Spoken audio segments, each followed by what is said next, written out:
सांग माने मनीषर जेतेबेले खराब समय चली थाए सेतेबेले लोक माने आमर हाथ धरिबा परिवर्ते आम भूल को अधिक मात्रा रे धरि थांती। आमे सेमानंक पई जेते उपकार करिथाउ ना काहींकी अबा सेमानंकु आमे जेते साहाय्य करिथाउ से सबु किछि भूली आम विरोध रे समस्तंक आगरे निंदा गान करंती। आम विरोध रे सबुठी गपंती सते जेमिति ए दुनिया रे आमे हेउछु सबुठु बड़ खराब लोक आउ आमर एही असमय रे सेमाने आमको विपद रे पकाइबाकू मध्य चाहि रही थांती। किंतु सर्वदा गोटिए कथा मने रखंतु सबु किछि ए दुनिया रे हेउछि परिवर्तनशील। ए समय चली जिवो आपणकर ए दुखद समय जाई पुणी सुखद समय आसीबो।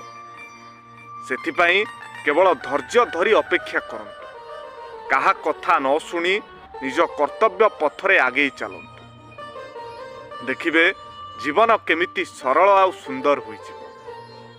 कथा मोर विचार आपण मानक।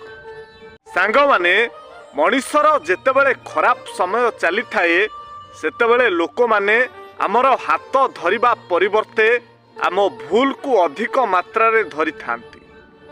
आमे सेमानंक पई जेते उपकार करिथाउ ना काहींकी अबा सेमानंकु आमे जेते साहाय्य करिथाउ से सबु किछि भूली आम विरोध रे समस्तंक आगरे निंदा गान करंती। आम विरोध रे सबुठी गपंती सते जेमिति ए दुनिया रे आमे हेउछु सबुठु बड़ खराब लोक आउ आमर एही असमय रे सेमाने आमको विपद रे पकाइबाकू मध्य चाहि रही थांती। किंतु सर्वदा गोटिए कथा मने रखंतु सबु किछि ए दुनिया रे हेउछि परिवर्तनशील। ए समय चली जिवो आपणकर ए दुखद समय जाई पुणी सुखद समय आसीबो।